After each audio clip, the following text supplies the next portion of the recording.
कभी सोचा है कि हजारों किलोमीटर दूर समंदर में हो रही एक मामूली सी ठंडक पूरे भारत के मॉनसून का मिजाज कैसे तय कर सकती है? आज हम इसी मजेदार पहेली को सुलझाएंगे और ला नीना और भारतीय मॉनसून के बीच के इस अनोखे कनेक्शन को समझेंगे। तो सवाल यही है, प्रशांत महासागर में पानी का एक ठंडा सा हिस्सा भला हजारों किलोमीटर दूर भारत में घनघोर बारिश कैसे करा सकता है? सुनने में किसी जासूसी कहानी जैसा लगता है ना? तो चलिए जासूस बनकर इसके सुराग ढूंढना शुरू करते हैं।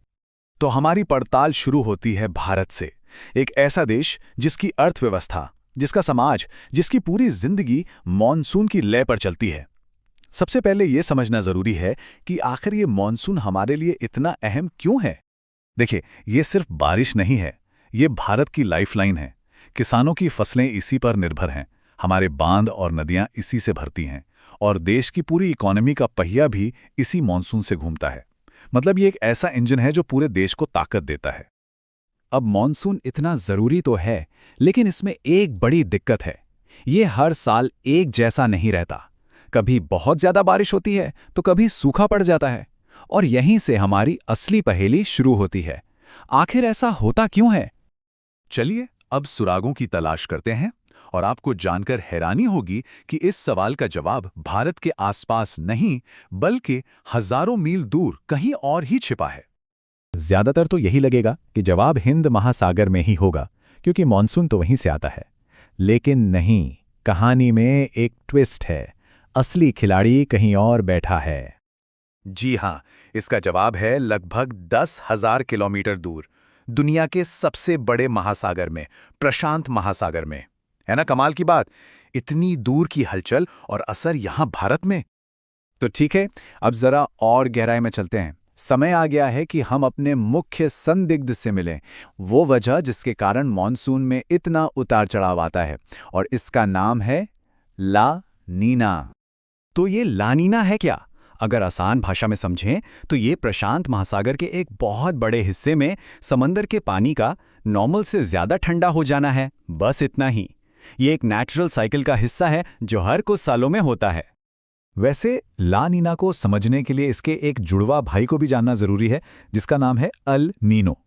ये समझिए कि एक ही सिक्के के दो पहलू हैं। जब प्रशांत महासागर का पानी औसत से ज्यादा ठंडा हो जाता है तो उसे कहते हैं ला नीना, और जब यही पानी औसत से ज्यादा गर्म हो जाता है तो उसे कहते हैं अल नीनो। तो अब हम आते हैं सबसे बड़े सवाल पर। एक ठंडा समंदर भारत में ज्यादा बारिश कैसे करवा सकता है?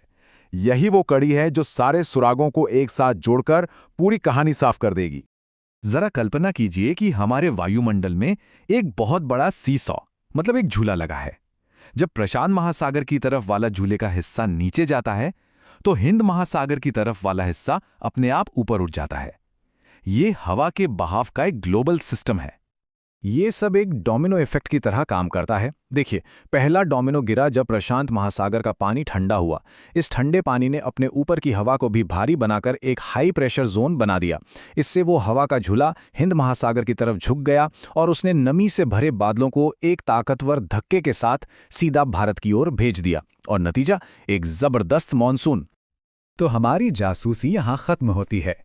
सुराग मिल चुके हैं, और यह साबित हो गया है कि हमारा मुख्य संदिग्ध यानी ला नीना ही भारत के मॉनसून को ताकत देने के पीछे की एक बड़ी वजह है। तो इस पूरी कहानी का निचोड़ बस इतना है कि जब जब प्रशांत महासागर में ला नीना की कंडीशन बनती हैं, तब तब इस बात की संभावना बहुत ज्यादा बढ़ जाती है कि भारत में मॉनसून सामान्य से ज्यादा ताकतवर होगा और बारिश भी ज्यादा होगी। लेकिन रुकिए, एक मजबूत मॉनसून हमेशा अच्छी खबर नहीं लाता। ये एक दो-धारी तलवार की तरह है। एक तरफ ये अच्छी फसल और भरे हुए जलाशयों के लिए वरदान है, तो दूसरी तरफ यही मजबूत मॉनसून विनाशकारी बाढ़, तबाही और लाखों लोगों के लिए मुसीबत का कारण भी बन सकता है। और अंत में एक बड़ा सवाल, जैसे जैसे हमारी पृथ्वी गर्म हो रही है और जलवायु बदल रहा है, क्या हम मौसम के इन पुराने पैटर्न पर आंख बंद करके भरोसा कर सकते हैं? क्या ला नीना और मॉनसून का ये रिश्ता हमेशा ऐसा ही बना रहेगा? ये एक ऐसा सवाल है जिसका जवाब भविष्य के गर्भ में छिपा है, और हम सबको मिलकर उसे खोजना होगा।